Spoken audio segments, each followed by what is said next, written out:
الأستاذ الدكتور أحمد البربري استشاري القلب والأسطرة التداخلية وأيضا نائب رئيس شعبة العلاج الدوائي بالجمعية المصرية للقلب. أهلا بحضرتك يا دكتور، منورنا وشرفنا. اهلا بحضرتك واهلا بالساده المشاهدين. طيب يا دكتور، حضرتك في البداية عرفنا إيه هي الأسباب اللي ممكن تخلي القلب يتوقف بشكل مفاجئ وتحصل الوفاة بشكل برضه مفاجئ؟ هو الحقيقه الموت المفاجئ بيحدث في ناس غير متوقعين فيهم حدوث الوفاه دلوقتي او الموت دلوقتي، فهو بيحصل بصوره مفاجئه، وممكن يحصل في انسان يبدو سليما وانسان تاني مريض بس يعني مش متوقع ان هو يموت في الوقت ده.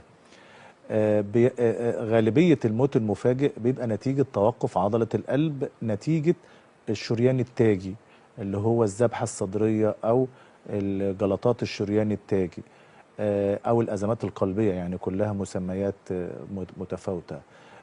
ف 80% فده سبب كتير ومنتشر اللي هو جلطات القلب او كده. ممكن في بعض المرضى ما يعرفوش ان عندهم القلب، واول ما يظهر عليهم يعني هو ما يعرفش ان عنده القلب ومات مفاجئ، هو مات نتيجه جلطه وما كانتش متشخصه، او هو عنده ذبحه ومش مشخصها، او ان هو جاله جلطه ويا دوب اتشخص ومات مره واحده، ده برضه موت مفاجئ. في 20% تانيين اللي هو في قلب الرياضيين، اللي هو اعتلال عضله القلب التضخمي، بيحصل برضه فيها موت مفاجئ. في بعض الحاجات الوراثيه، في بعض خلل في كهربيه القلب، في بعض الخلل في الايونات، فده كل ده بيؤدي الى توقف مفاجئ في عضله القلب.